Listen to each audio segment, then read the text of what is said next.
Hey guys, my name is Donnie and welcome back to the channel. Today's video I'm going to be painting the Messerschmitt, and I did ask you guys what color you wanted it to be, and the biggest vote by far was blue and white. So I think I'm going to be painting it blue and white.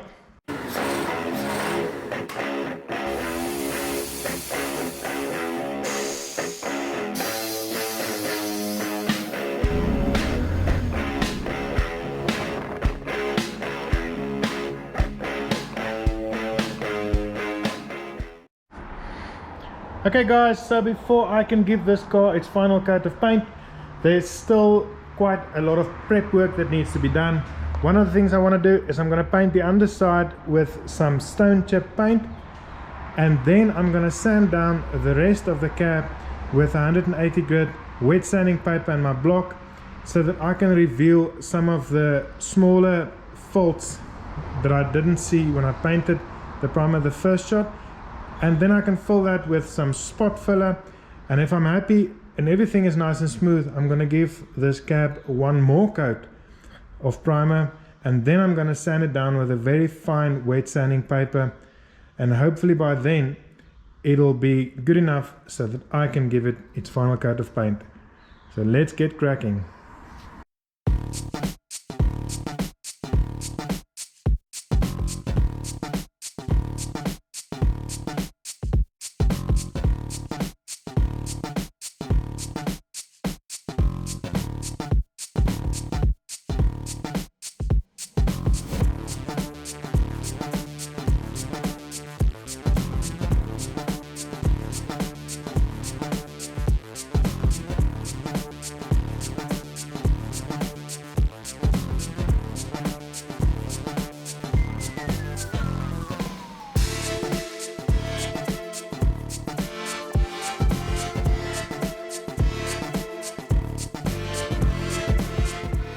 Right guys, just a quick update. I have now finished sanding down all the body panels, and I've put some spot filler in all the little spots, and I sanded that down again, and I'm ready now for the final coat of filling primer.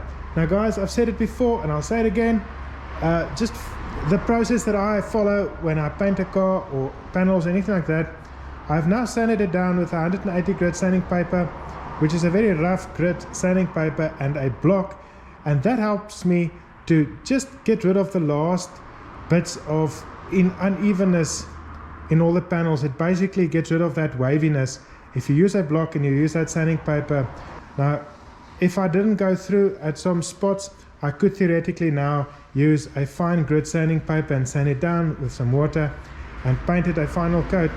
But what I usually do is, after I've done this and I'm sure that all the unevenness is gone now, I paint it with one more shot of filling primer, and when I sand that down with some 600 grit sanding paper, I'm 100% sure that there aren't any pieces of metal sticking through, and that there aren't any lines or stripes left from the rough grit sanding paper that I used. So let me give this one a coat of primer, a last coat, and then we can sand it down with some 600 grit, and then we can paint it a final coat.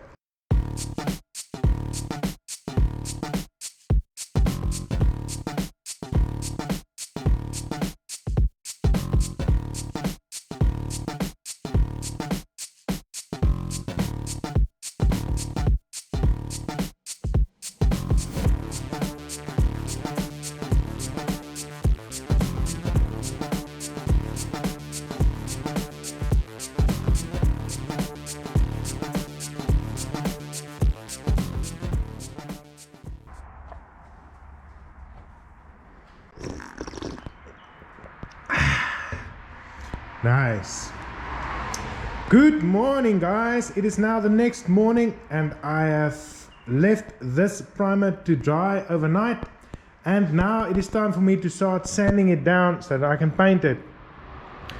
But I was thinking last night when I was in the bed, not being able to sleep, and I started using my brains, and I was wondering how I was gonna go about painting these parts in the most efficient manner and get the best results, because I need to paint the insides and the outsides. And I don't want to get overspray on the outside, and I want to have the outside painted as best as I possibly could. So I was thinking, what I'm going to rather do other than sanding down the outsides now is I'm going to wipe down the inside parts and then flip all these parts over and paint the insides and not worry so much that I might scratch the outsides. And then when that is dry, I can flip it over, and in that way I'll ensure that I get the best possible results for the least amount of effort. So what I'm going to do now is I'm going to flip them all over, wipe them down, and paint the insides along, and then we can flip it over and paint the outsides. Let's do that.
I still can't decide if this looks like a sand goby or a mudfish or some kind of fertility doll.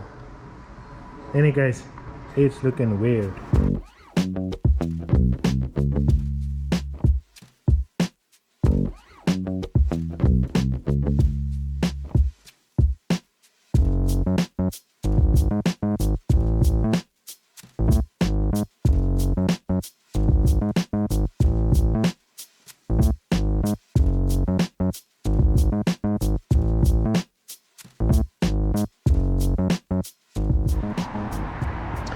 Right guys, so now I have finished sanding down all of these parts with some 600 grit sanding paper, and I made sure that everything was nice and smooth and that everything is nice and clean, and I've wiped it down. I'm going to wipe it down again because we do have some wind and some dust in the air, so I'm going to hope for the best. But I'm going to be painting it now with a blue, and then I'm going to leave it to dry for a couple of hours. Then I'm going to assemble the car, and then I can mark out where I want the white and put some white on there as well, and then we'll be done with the paint work.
Okay, so there we go guys, done and dusted.